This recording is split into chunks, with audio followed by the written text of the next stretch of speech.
Hi, I'm Katrina, and this is Boldly Challenging Ableism.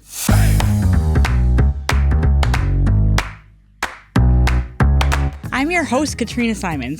I'm the Community Program Specialist at the Institute on Community Integration at the University of Minnesota. This program explores various topics that impact people with disabilities in our community. Each episode addresses a different aspect of our society within the context of ableism. Ableism is the prejudice that stems from the belief or belief system that assumes someone is less capable or less worthy because of a real or perceived difference in ability or function. On this program, we hope to answer some questions you may have been afraid to ask, or maybe some you didn't even know you had. Thanks for joining us. I hope you enjoy the conversation.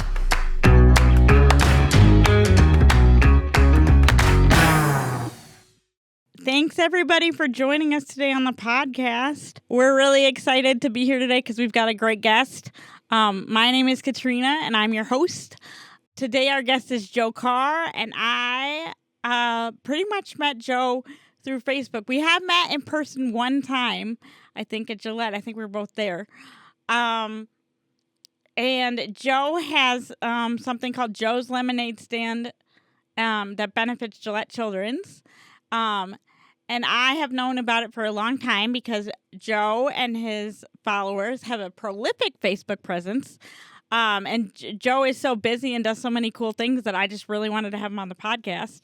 And then my friend Bob's wife, Jen, was Joe's teacher a couple years ago. And I asked her about talking to Joe one time. And she's like, you just got to talk to him. He's the greatest guy. So today we're going to get to do that on the podcast. We're so excited that you joined us today, Joe. Welcome to Boldly, Joe. We're so honored to have you on the podcast, and we waited so long. Thank you for coming to Boldly. Hello, Katrina. Thank you so much for having me on your podcast. We were so glad you could come. We were like, we think we're going to ask him, but we're worried that he's going to be too busy because probably everyone wants to talk to him about his lemonade stand and about his cool stuff that he's doing. Because you're doing so much stuff. All right, can you start out by telling us what your name is and how old you are? Well, we already know your name. How old are you? My name is Joe Carr, and I'm 21 years old. And can you tell us a little bit about yourself?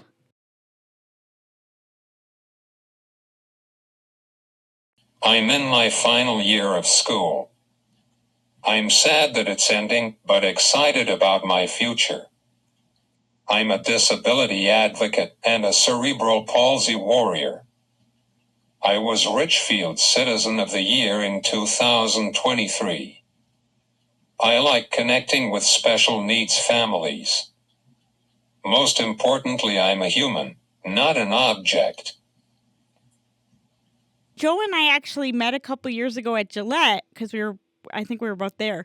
But what made me want to interview Joe is that he has Joe's Lemonade Stand, and it's a very, very profitable lemonade stand. Probably the most profitable lemonade stand I know about. And then my friend Bob is married to Jen. And I think Jen is one of your teachers at Transition Plus, right? Or was. She's retired now, but I think she was, right? Yep. And one time I was at Bob's house, and I asked Jen if she knew Joe, because Joe's kind of famous because of the lemonade stand and because he was on the news last year. And Jen said, well, Joe's just the greatest person to interview. And I thought, well, I got to interview Joe then. And that is how I ended up asking Joe to be on the podcast. And then we were all set to do it. And then we both got COVID one day apart, even though we were never together. Yeah. And we've never we have seen each other in person one time. But we were not together. But we just happened to get COVID one day apart, which I thought was kind of weird. And that's the story of how Joe came on the podcast. All right. You have some guidelines for how you would like people to interact with you. And you call it wheelchair etiquette. Can you tell our listeners what it says? My guidelines are: 1. Don't make assumptions about me. Just ask. 2. Please talk to me like you would anyone else. 3. I'm not an inspiration just for existing. 4. My wheelchair doesn't define who I am. 5. Respect me by seeing the person, not the chair. 6. Ask questions. Don't assume you know my story. 7. I'm just living my life. No pity, please. 8. See me for who I am, not what you think I am. 9. I'm not your feel-good story. I'm a person. 10. Let's have a real conversation. Just talk to me. Basically, the whole thing says to treat me the same way you want to be treated. All right, those are very interesting. Can you tell us where they came from and why they were needed? I was getting tired of people treating me like I'm different and special, because honestly it made me feel excluded and feel like nothing to them. A lot of times people who know people with disabilities call them inspiring or claim that they're always supposed to be happy.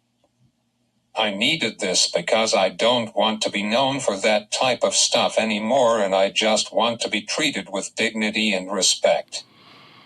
All right, thank you. So, you're also an athlete and you do racing. Can you tell us what you've learned from that? My Team Triumph Minnesota is an inclusive athletic organization that allows individuals of all abilities to experience endurance events, such as 5K races, triathlons, and 6 meters, 4 marathons. It fosters a sense of community by pairing captains, individuals with disabilities, with angels, able-bodied athletes, who assist them throughout the event. Using adaptive equipment like racing chairs, rafts, or bikes, my Team Triumph ensures captains can fully participate. The organization promotes inclusion, friendship, and the joy of racing, emphasizing the importance of teamwork. Minnesota's chapter is part of a larger national movement to empower individuals with disabilities through athletic participation. It's an inspiring group that shows the power of connection and breaking barriers in sports. What I've learned from racing with my Team Triumph is that you always need to do your best and work hard towards the finish line. All right, excellent. I love it. So you are 21 right now, and we in the state of Minnesota, we have transition programs that let people stay in the same school district until they're 22. So this is your last year of your transition program. Can you tell us about what that experience was like? So, what I've learned at my Transition Plus program is how to get ready for life on your own. Some examples are how to get a job and how to buy or rent an apartment.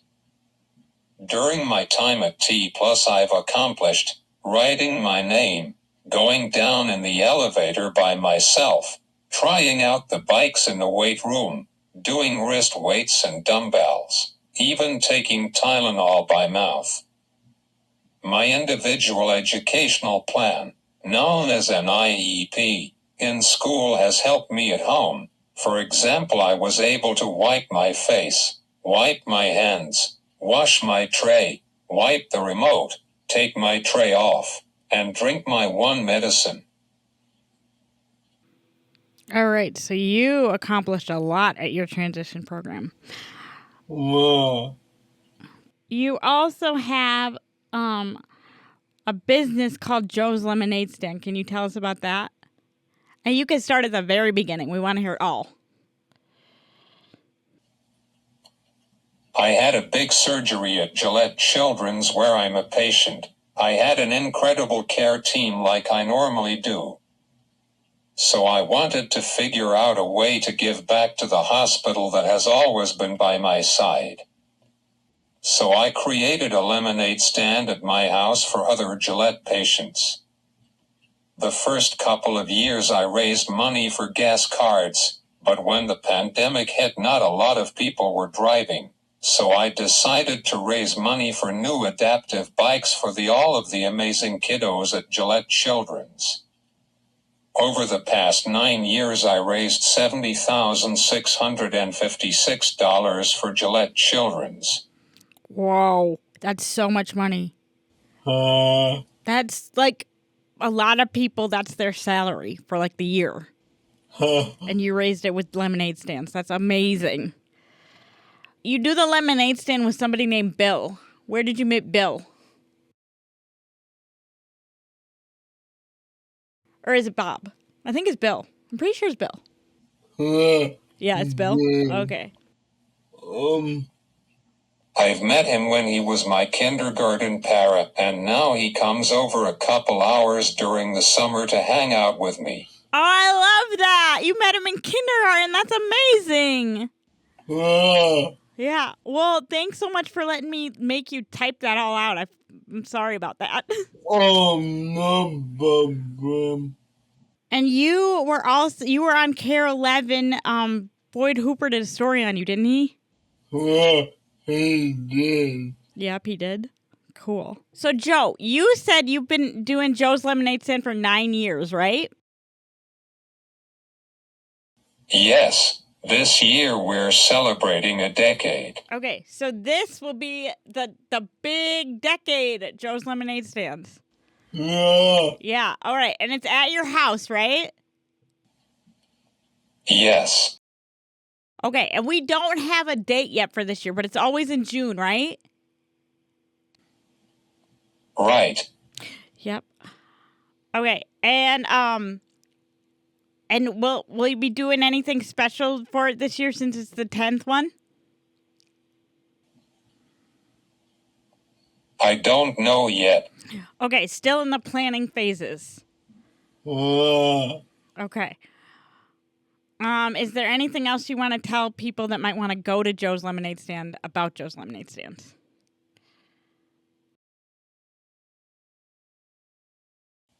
Please come have some lemonade for Gillette Children's. So there's a Facebook page that everybody else can check out that's called Joe and Bill's Lemonade Stand for Gillette Children's.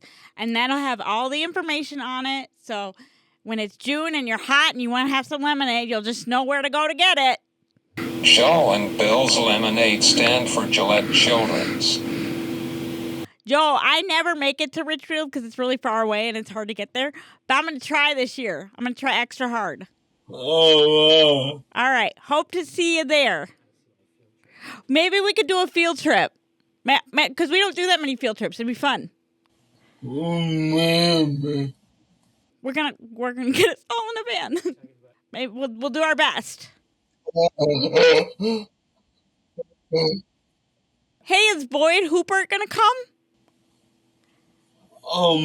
Maybe.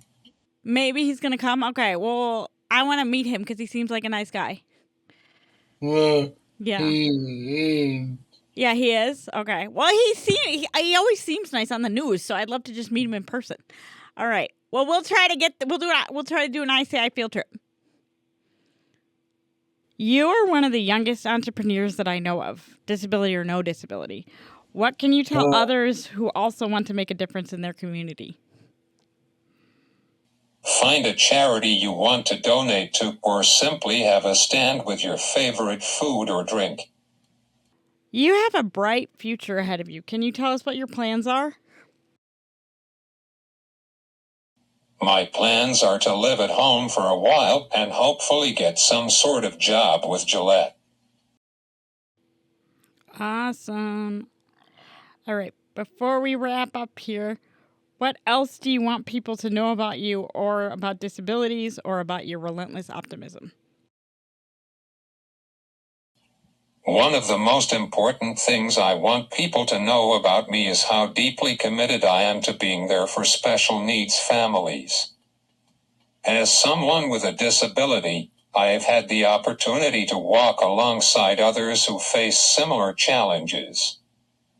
I understand how difficult it can be to navigate the world when things aren't always set up for you to succeed. And I know it's not just the individual with a disability who faces those challenges, but the whole family. It can be overwhelming, exhausting, and sometimes isolating. That's why I believe it's so important to create spaces where families feel supported and heard. I've always felt that if there's one thing I can do, it's to be that person who listens, shows up, and offers a helping hand. Whether it's sharing my story or simply offering words of encouragement, I want families to know they aren't alone in their journey. I know the struggles are real. There are tough days, tough moments, and tough decisions. But I also know that there is so much strength in resilience and in connection. For me, optimism isn't about ignoring the challenges. It's about embracing them and choosing to see the value in each experience. It's about finding strength in community, knowing that together we can get through anything. There are no quick fixes or easy answers, but there is always hope. Always the potential for growth, and always room for love. Optimism comes from showing up for each other, from making sure no one feels left out or forgotten. It comes from supporting special needs families in ways that truly matter, whether that's by being a friend, an advocate, or a compassionate ear when things get tough. I've seen firsthand how powerful it is when we lift each other up. So, whether it's offering advice, providing a sense of comfort, or just being a reminder that better days are ahead, I want to make sure every family knows that they matter, their struggles are seen, and their victories, no matter how big or small, are worth celebrating. Disabilities are just part of the picture. But love, community, and support are what make the journey worthwhile. That's the kind of optimism I hold on to, the kind that's rooted in real connection and understanding. All right. Well, thank you very much, Joe. We really loved having you on the podcast. I think can I ask you maybe a couple shorter questions? Like how many people you live with?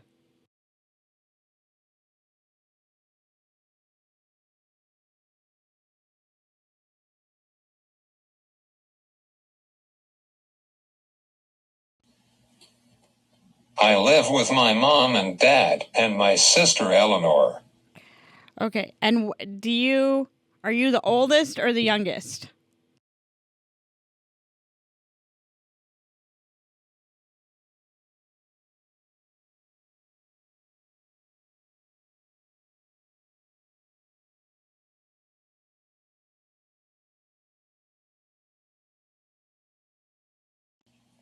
I'm the youngest. You're the youngest. All right. And would you say you got your drive to be so passionate and compassionate towards other people that are going through a similar journey to you from your parents?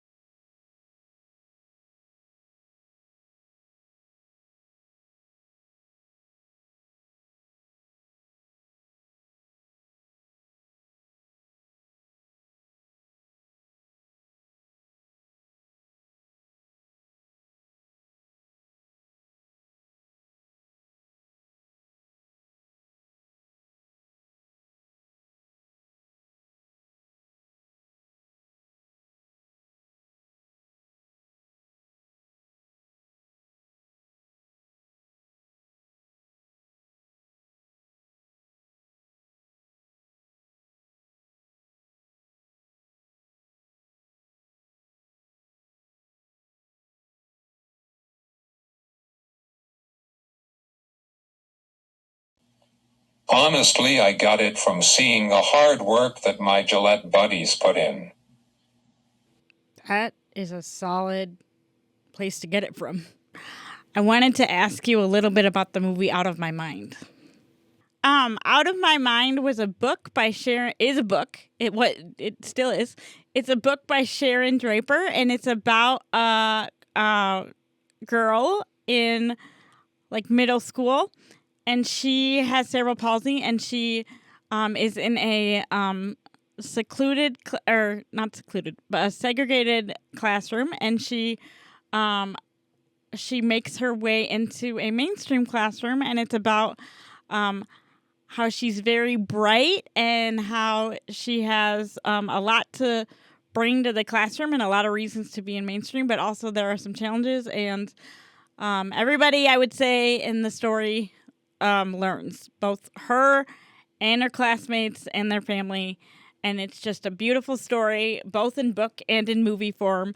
It's exciting because they used an actor that has cerebral palsy to play the lead role, so that's exciting.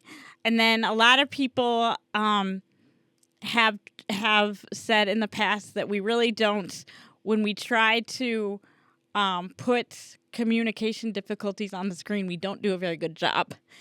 And everybody that I know that saw the movie thought that they did an excellent job in this film. So it's a really good film.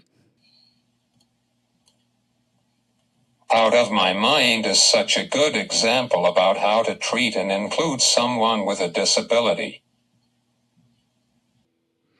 I thought so too, and it just came out right around Thanksgiving, I think, is when it came out, and almost everybody that I know said that it was a really good example of some of the things that they went through. I thought it was a really good movie. And then you went to the Gillette premiere thing, right? I did. And was it neat to be able to watch it with other people who had also had that experience?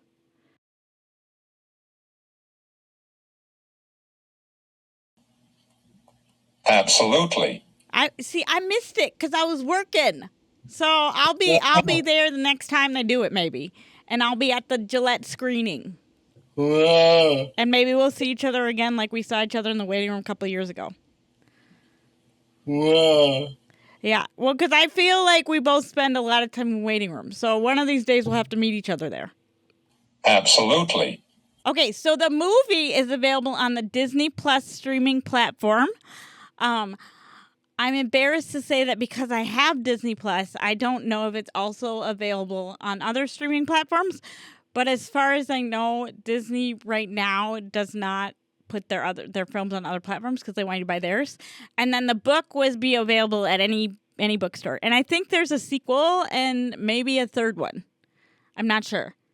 To be perfectly honest, I didn't read the book. I did see the movie though. The movie is called Out of My Mind, and it came out in November of 2024. The book is also called Out of My Mind, and it came out somewhere in the 2000s. I'm not positive exactly when in the 2000s, but I think it's maybe in the early aughts or so. And they had a special screening at Gillette, and I missed it because I was at work, but Joe went. All right. Well, I think I got all my questions answered, Joe. Thank you so much for fitting us into your very busy schedule. We really appreciate it. And I'm excited to see what you do next, and I just love your positive attitude. We hope everybody tunes in next time to join us. We were really excited when you said that you would do it. We were afraid that we were not going to fit into your busy schedule. It was so nice to meet you, and we're glad you're feeling better because you just had COVID. Yeah. We hope you have a good weekend. It's Thursday, or it's Friday today. See? It's not even Thursday. It's Friday today. And so we got a weekend coming up. So that's exciting. It's going to warm up here in Minnesota, so that's nice. Yeah. Thank you also, viewers and listeners, for joining us again on Boldly, and we thank you so much for being here.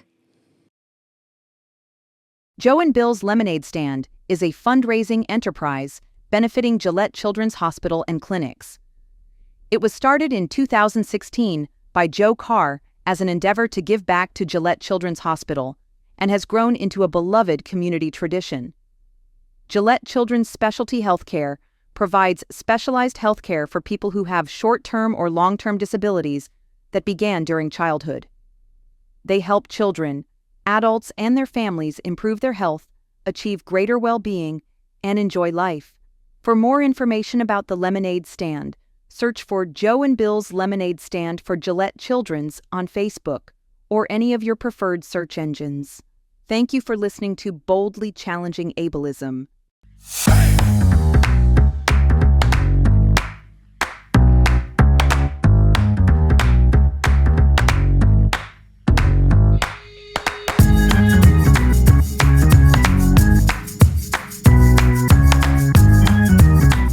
Boldly Challenging Ableism is a co-production of AM 950, the progressive voice of Minnesota, and the Institute on Community Integration at the University of Minnesota.